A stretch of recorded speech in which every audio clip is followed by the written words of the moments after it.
स्वयंपाक तर झाला आता.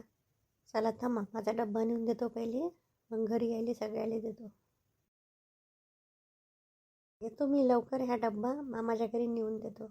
एकटी गाडी जातो, मी नेऊन देतो. नाही तर नाही, मामीची तब्येतही खराब आहे म्हणते, पाहून येतो.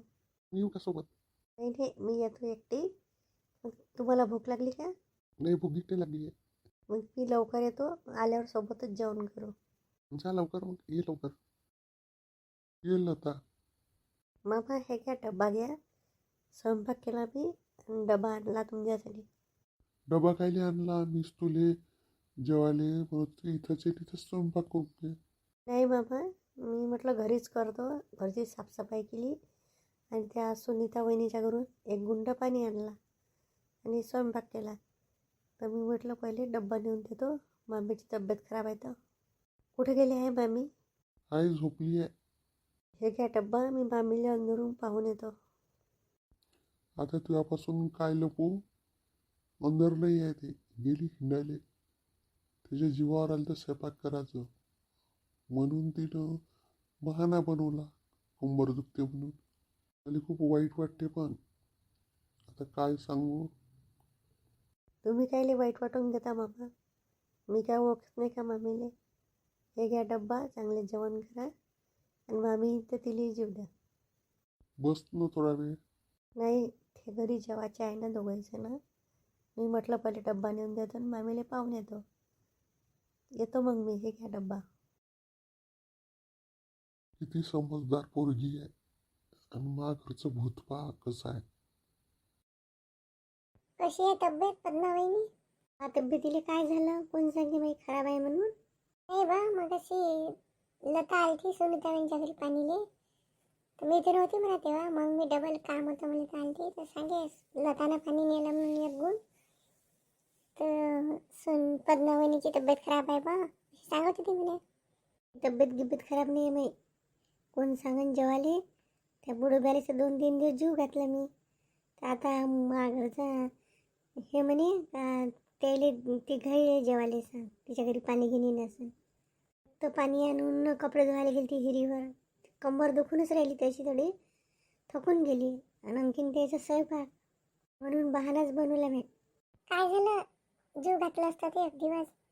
एक दिवसाची गोष्ट नाही आहे, तशीच आदत लागली असती. ते कुठे गेली असती आणि मामाला लावलं असतं.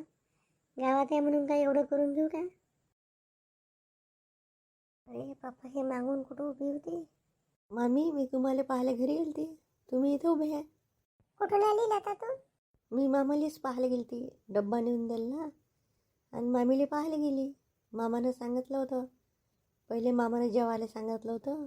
मग मामा आला सांगायले पद्मावहिनी मामीची तब्येत खराब आहे म्हणे.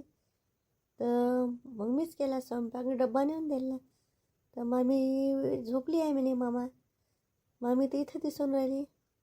हो, झोपलीच होती मी. कंबर अकडली होती, अंगाली ताप आहे. पाय नाही तर हात लावून पाहून घे. तर म्हणलं एखादी गोळी आणतो. या दोघी इथं उभ्या होत्या, तर थोडीशी बोलून राहिली. बरंच नाही लागून राहिलं मला, नाही तर मी स्वयंपाक करत होती. थांबा मामी, तुमची पक्की झिरो तुम्ही. मग मामी, तुम्ही उद्या नाही यान का? काय आहे उद्या? कुठे यायचं आहे? नाही, मी सगळ्या बायाले घरी बोलावलं. आता तिकडून आली म्हटलं तर काही काही वस्तू बी आणल्या, सगळ्याला काही देऊन देईन आणि नाश्ता पाणी करीन म्हटलं. आता घरी मी काही केलंच नाही. तुमची तर तब्येत खराब आहे, तापही आहे म्हणता. तुम्ही नका ये जा, मी लागन तरी काही नाश्ता पाणी करीन तर पाठवून देईन. बाई, खायची इच्छाही नाही आहे, बरंच नाही लागून राहिलं. तुम्ही अर्चना ताई ना, ब्लाऊज टेलरवाल्या? हो, विसरली का तू? गोव्याला गेली तर आम्हाला विसरली? नाही जी, तुम्हाला कशी विसरेन. मी विचारलं, ये जा मग उद्या. तुम्ही पण ये जा जे. हो, येईन ना. बाकी यायला सांगितलं का? हो, मगाशी पाण्याला गेलती सुनीता बहिणीच्या घरी. तिथं पाटलीनाजी शांता काकू होत्या, त्यांना पण सांगितलं. आणि ते चंदाताई पण होती, तिलाही सांगितलं. शांता काकू म्हणे मी सांगून देईन म्हणे एका दोघीले, तू ओळखत नाही तर या मग उद्या. खरेदी करून आणली का तुला? नाही बा, काय जास्त आणणार आहे, खरेदी नाही केली. कसा काय वाटला गोवा? गोवा का गोवा, खूप मजा आली. असं वाटलं का आपण स्वप्नातच आलो आहे. कधी मी गावाच्या बाहेर नव्हती गेली, पण आता इतकं मोठं फिरून आली. असं मस्त वाटते ना. ये जाजी मग उद्या. मी बोलत बसली, जेवण व्हायचं आहे घरी. तिनं मला बोलणं ऐकलं तर नसेल. ऐकलं तर असणच.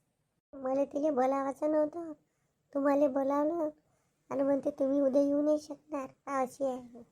अशी आहे ते बरोबरच काय. तुम्ही तब्येत खराब सांगितली तर तुम्हाला काय म्हणते, आराम करा म्हणे. तुमचा चांगला डब्बा आणून दिला तिनं. एवढी चांगली पोरगी आहे, तुम्ही काय. हे पाय अर्चना, जास्तीचे नको बोलू. आपलं काम करत जा चुपचाप. चालली मी, तुमच्या संग बोलण्यातच राम नाही. ती खोटी बोलते पद्मा, त्या मायावरच भडकली. पद्मा वहिनीला कोणा चांगल्याला सांगितलं का त्याच्यावरच भटकते ना. काय बिचारीने डब्बा बी आणून दिला घरून. त्या सोनी त्याच्या घरून पाणी नेलं म्हणते, स्वयंपाक केला. आईचं ऐकलं असं. बरोबर बोलली ती. एखाद्या लिफाफ्यात 100 रुपये देऊन द्या लागल. मी लग्नाला गेलती नाही तर बरं नाही वाटत, उद्या देऊन देईन. हो, तुम्ही लग्नाला नव्हत्या आल्या. भेटू मग उद्या. चला ठीक आहे. दीदी रुपयाला बोलावलं रे जेवायला. गेलतो मी, कायचा तरी अभ्यास करतो म्हणे. एक तर कपडे धुवायची सवय नाही राहिली तर विहिरीवर अकडून गेला जीव. केव्हा होणार आहे नळाचं काम, समजलं का काही? सुरूच होतं, आज दुरुस्त करणं होईन ना, येईन उद्या परवानं.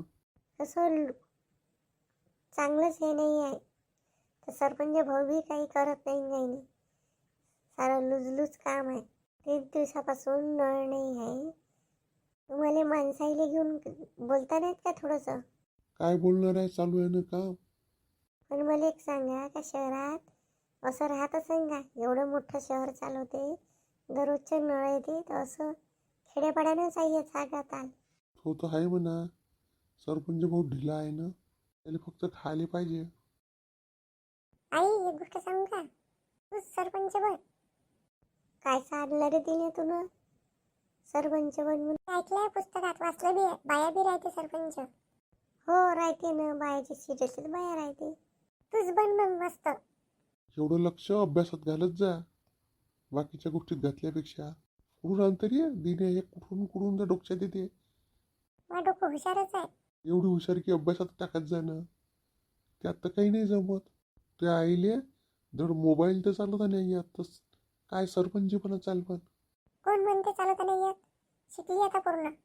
तुम्ही काय मला चॅलेंज करता का? शिकली तर मी सगळंच करू शकतो. जा ताट वाढ पहिले, मग काही करजो. मी येतो हातपाय धुवून. चाल वाढ ताट. इथं आणता का किचनमध्येच बसू? किचनमध्येच वाढतो. आता विचारच कर तू. तुझ बन. काही बी बोलतं का रे दिने? त्या बाबाच्या पुढं असं काही बी बनलं. सरपंच काय फुकट आहे का बनणं? काही बी लावतं तू. चल जेवायला. घरच्याच कामानं वेळ नाही भेटत ना, तू कायचा सरपंच होय म्हणतं. तू ऐकतच नाही. चल जेवायला.